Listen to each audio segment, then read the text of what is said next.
할렐루야, 좋은 아침입니다. 5월 13일 수요일 매일 말씀 묵상 시작하겠습니다. 오늘 우리에게 주시는 하나님 말씀은 구약 여호수아 6장입니다. 여호수아 6장 1절부터 11절까지의 말씀 제가 봉독하겠습니다. 하나님의 말씀입니다.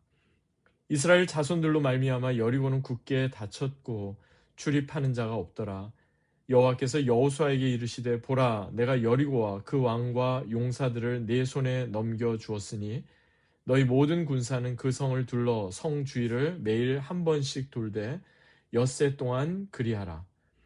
제사장 일곱은 일곱 양각 나팔을 잡고 언약궤 앞에서 나아갈 것이요 일곱째 날에는 그 성을 일곱 번 돌며 그 제사장들은 나팔을 불 것이며 제사장들이 양각 나팔을 길게 불어 그 나팔 소리가 너희에게 들릴 때에는 백성은 다 큰 소리로 외쳐 부를 것이라.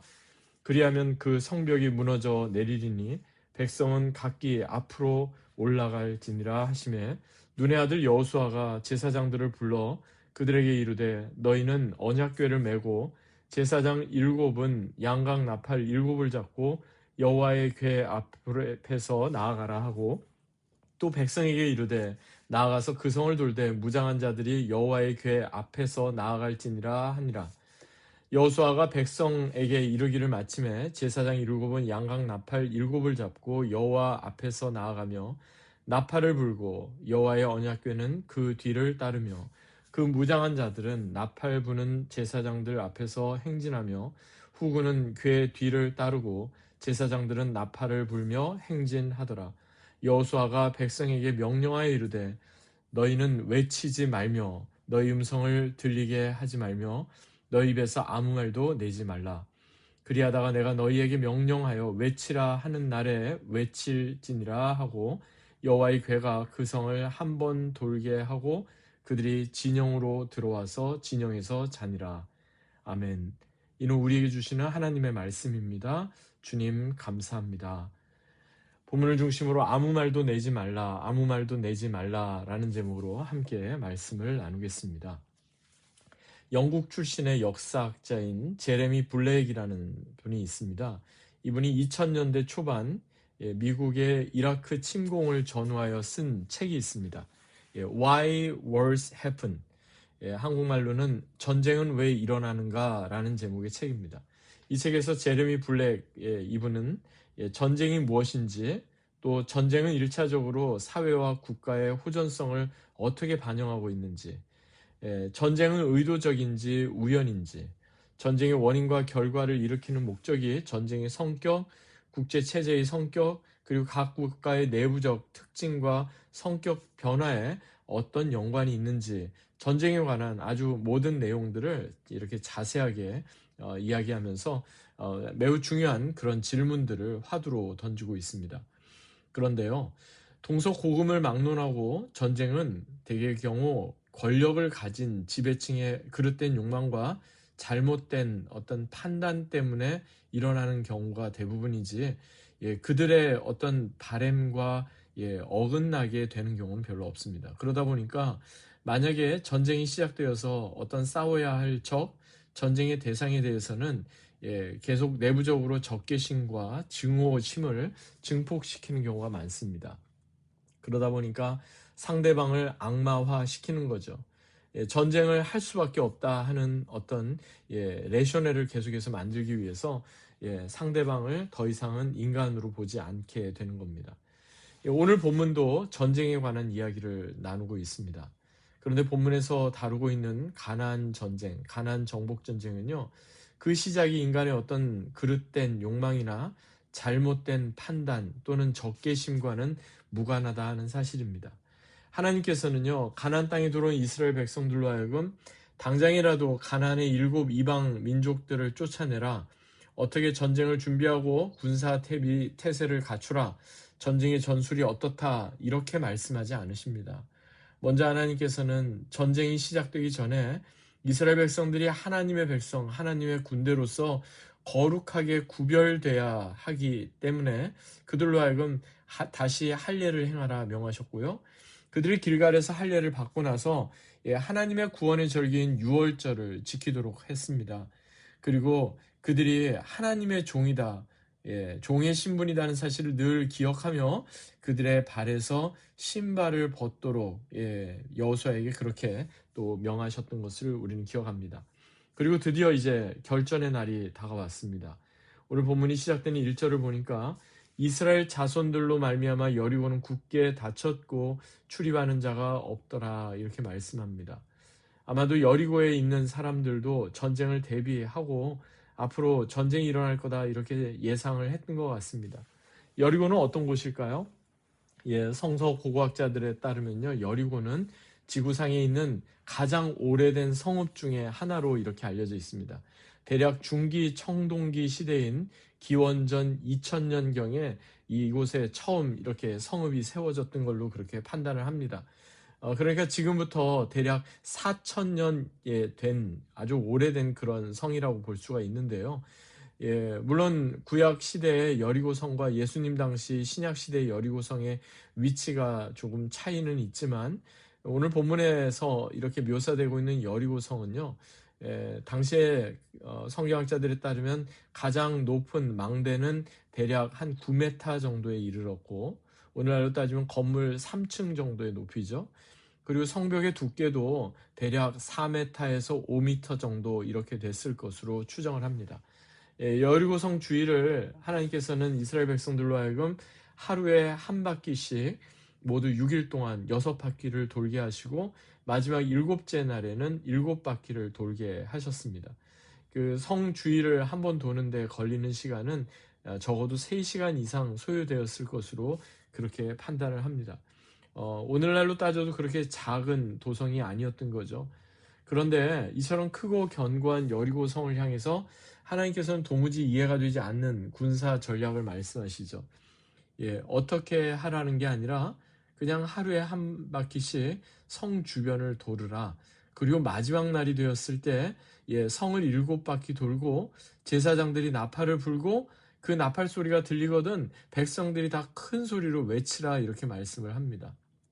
사실 여리고성 주변을 하루에 한 바퀴씩 돌라 하는 말씀도 그렇고 무장한 군인이 아니라 제사장 7명을 먼저 택해서 양각 나팔을 불어라 하는 그 말씀도 그렇고 제사장이 양각 나팔 뒤에 언약궤를 메고 앞으로 나아가게 하라 하는 말씀도 그렇고 또 마지막 7째 날에는 성 주변을 7바퀴 그러니까 한 바퀴가 대략 3시간 정도 생각한다면 쉬지 않고 정말 밤낮 하루 종일을 돌아야 되는 겁니다. 20시간 이상을 이렇게 돌고 지칠 대로 지친 그 와중에 양각 나팔 소리에 맞춰서 모든 백성이 성을 향하여 큰 소리를 외치라 이렇게 명하신 이 말씀은요, 우리가 일반적으로 생각하는 어떤 전쟁의 전술이 아닙니다. 그렇다면 왜 하나님께서는 이스라엘 백성들에게 이렇게 말씀하신 걸까요? 본문을 통해서 우리가 발견하게 되는 메시지는 무엇일까요?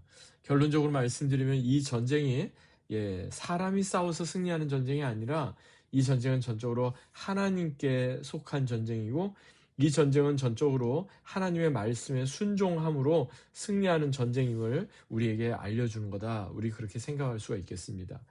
오늘 본문 가운데 나오는 내용 그 중에 몇 가지를 우리가 좀 살펴보기 원하는데요. 첫 번째는 나팔을 불라 이렇게 명하셨다는 겁니다. 본문에도 그렇고 또 나팔에 관한 그 내용이 민수기 10장에도 나오는데요. 사실 나팔, 구약시대에 나팔을 부는 경우는 크게 두 가지입니다. 첫 번째는 전쟁이 시작할 때, 두 번째는 희락의 날, 절기나 월삭 등 화목제물을 하나님께 드리고 평화를 선포할 때입니다. 근데 특이한 점은 오늘 본문은 분명히 전쟁이 시작할 때 부는 그 나팔 소리일 것 같지만 사실 오늘 본문에서 말씀하는 나팔은요, 전쟁이 시작할 때 부는 그 나팔 소리가 아니라 절기나 월삭 등 하나님 앞에 화목제물을 드리는 평화를 선포할 때 부는 나팔 소리였다는 사실입니다. 그것을 무엇으로 우리가 알 수 있는가? 히브리 말로는 이 나팔을 불다 사용되는 그 동사가 두 가지로 구분이 됩니다. 이렇게 짧게 끊어서 여러 번 반복적으로 부는 나팔 소리, 그것을 히브리 말로는 핫조츠롯이라고 하는데 그 핫조츠롯은 전쟁의 시작을 알리는 나팔 소리입니다. 그런데 오늘 본문에서는 그 단어가 사용되지 않고 히브리 말로는 쇼파르라고 되어 있는데 이것은 끊지 않고 길게 이어서 부는 그 나팔을 뜻합니다. 한마디로 이건 전쟁을 선포하는 나팔이 아니라 평화를 선포하는 나팔입니다. 상당히 역설적이죠. 전쟁에 나가는 이스라엘 백성들 앞에서 전쟁이 아닌 평화를 선포하며 나아가라 지금 말씀하고 있는 겁니다. 두 번째, 오늘 본문에서 또 우리가 발견하게 되는 특별한 점은요, 아무 소리도 내지 말라 하는 겁니다. 본문 10절에 그 내용이 나오죠. 외치지도 말고 음성을 들리게 하지도 말고 입에서 아무 말도 하지 말라. 왜 그렇게 말씀한 걸까요? 사실 이스라엘 백성들은 얼마 전까지만 해도 광야에서 살았던 사람들입니다. 그들이 광야에서 있으면서 왜 출애굽 1세대들이 가나안 땅에 들어가지 못했습니까? 한마디로 출애굽 1세대들 대부분은요, 광야에서 우상 숭배와 배교와 간음과 불신앙과 원망으로 점철되는 온통 원망과 불만이 끊이지 않았던 그런 세대였죠. 하나님께서는요, 이스라엘 백성들로 하여금 일주일 동안 여리고성 주변을 돌게 하면서 그 누구도 그 어떤 말도 입 밖에 내지 말아라, 지금 그렇게 말씀을 하고 계십니다. 어떻게 보면은 침묵하라, 지금 그렇게 명하신 거죠. 이런 말이 있습니다. 우리가 사는 세상에서 함락되어야 할 마지막 영역은 죽음이며 우리 육신에서 함락되어야 할 마지막 영역은 혀입니다. 사실 우리는 역설적이게도 침묵하게 될 때 제대로 된 하나님의 음성을 들을 수가 있습니다.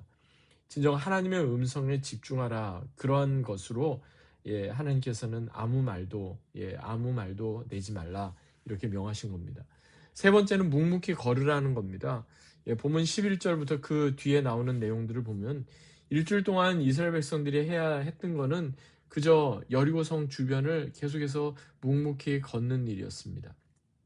아무 말도 하지 않고 묵묵히 걷는 것, 때로는 그것이 시간 낭비처럼 헛수고처럼 느껴질 때가 왜 없겠습니까?